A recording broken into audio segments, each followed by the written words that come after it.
Selamat datang di masa depan Indonesia. Sudah berkali-kali saya sampaikan bahwa kepindahan ibu kota negara ke Nusantara adalah bukan sekedar memindah gedung kementerian. Bukan itu. Bukan juga hanya pindah istana presiden. Bukan itu. Bukan juga memindahkan gedung wakil presiden ke Nusantara. Juga bukan itu. Bukan itu. Bukan fisiknya yang ingin kita pindahkan. Tetapi yang ingin kita bangun adalah budaya kerja baru, mindset baru, dan IKN sebagai basis ekonomi baru. Indonesia sebagai negara besar harus berani melangkah, harus berani memiliki agenda besar, berani punya agenda besar, dan ini untuk kemajuan negara kita, untuk kemajuan bangsa. Dan jika kita tidak berani transformasi dari sekarang sampai kapanpun, kita akan sulit jadi negara maju. Dan untuk keberlanjutan IKN Nusantara, ini juga sudah sering saya sampaikan, Bapak Ibu, sekali lagi, tidak perlu ragu, tidak perlu bimbang. Karena apa? Payung hukumnya itu sudah jelas. Payung hukumnya sudah jelas, yaitu Undang-Undang Nomor 3 tahun 2022. Dan itu, ini juga kita harus tahu semuanya, itu sudah disetujui 93% dari fraksi-fraksi yang ada di DPR. Loh, kurang apa lagi? Kalau ada yang masih belum yakin, kurang apa lagi? Nanti sampaikan, kurang apa lagi? Jadi sekali lagi, sudah tidak perlu lagi untuk dipertanyakan. Ini ada Ketua MPR ada di sini, Pak Bambang Susatyo juga. Kembali lagi, kita ingin menghadirkan pembangunan yang Indonesia sentris, bukan Jawa sentris. Karena Indonesia ini bukan hanya Pulau Jawa. Indonesia ini memiliki 17.000 pulau, 514 kabupaten dan kota, 34 provinsi yang terbentang dari Sabang sampai Merauke, dari Miangas sampai Pulau Rote. Dan ada tapinya, tapi saat ini 58% dari PDB ekonomi kita, dari ekonomi kita terpusat di Pulau Jawa, 58%. Kemudian populasi 56% atau sekitar 149 juta penduduk kita ada di Pulau Jawa, bermukim di Pulau Jawa. Betapa Pulau Jawa ini sangat terbebani dengan jumlah yang sangat besar itu. Itulah kenapa sering saya sampaikan, Indonesia perlu keadilan ekonomi. Sekali lagi ada 17.000 pulau, bukan hanya satu pulau. Perlu kesetaraan pembangunan, perlu pemerataan pembangunan. Ini yang ingin kita hadirkan, yaitu dengan membangun ibu kota Nusantara.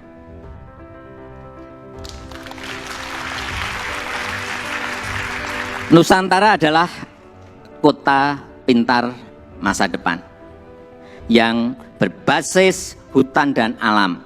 Belum ada di dunia, belum ada. Tolong dicarikan, belum ada. Ini yang membedakan, ini yang nanti menjadi diferensiasi ibu kota kita dengan ibu kota negara-negara lain. 70% areanya nanti adalah area hijau. Lahan yang digunakan untuk membangun IKN ini awalnya adalah hutan produksi. Jangan ada yang keliru bahwa ini hutan alam, bukan. hutan produksi.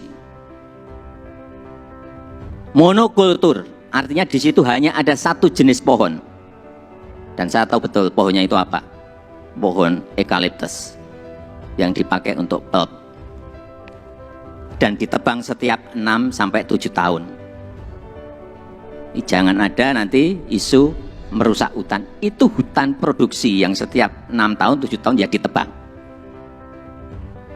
Ini yang kita ingin kembalikan, justru nantinya ingin kembali jadi hutan heterogen dengan pohon asli dan endemik dari Kalimantan, sehingga kita harapkan nanti menjadi hutan hujan tropis lagi, tropical rainforest lagi di Kalimantan. Untuk itu yang kita siapkan pertama kali di sana adalah pusat persemaian yang sudah mulai kita bangun di bulan Juni 2022. Luas lahan persemaian ada kurang lebih 16 hektar dengan embung 7 hektar. Kita harapkan selesai nanti di awal tahun 2022. Yang kapasitas bibitnya setiap tahun bisa menghasilkan kira-kira 15 juta bibit per tahun. Ini yang akan kita pakai untuk menghijaukan Kalimantan. Supaya Bapak Ibu ingat saya dari kehutanan.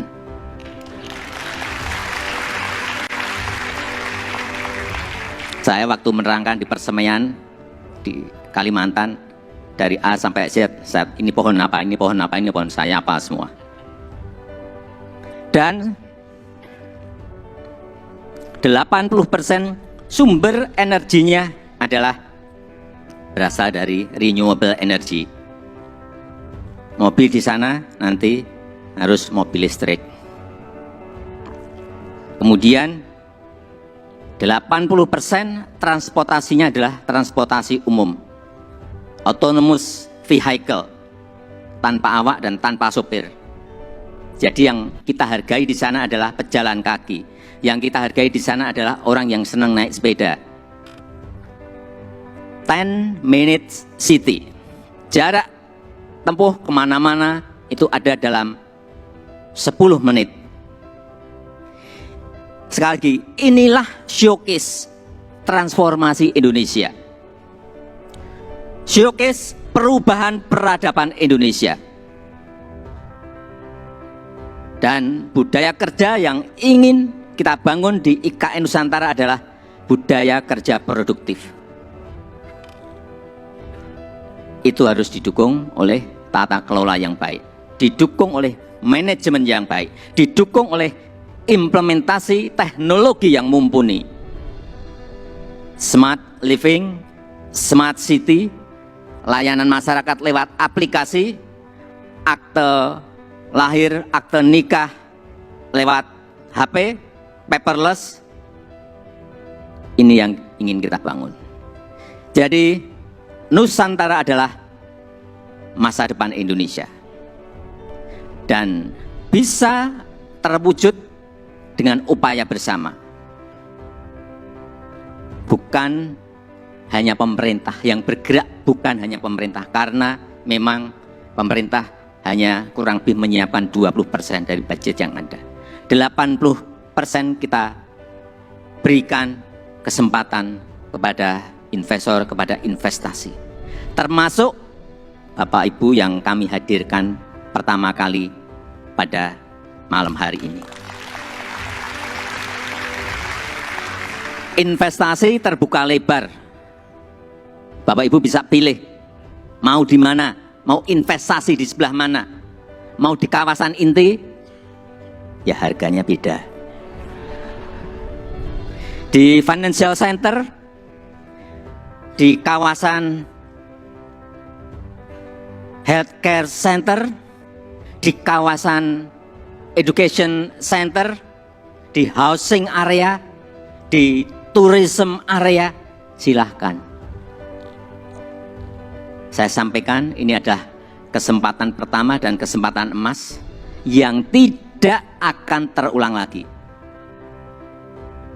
inilah saatnya mencatat sejarah Indonesia, dan inilah saatnya melakukan lompatan. Inilah saatnya kita semua menjadi pelaku sejarah Indonesia masa depan. Dan dengan upaya kita bersama, dengan semangat gotong royong kita bersama, saya yakin 17 Agustus 2024 kita bisa merayakan bersama-sama di Nusantara.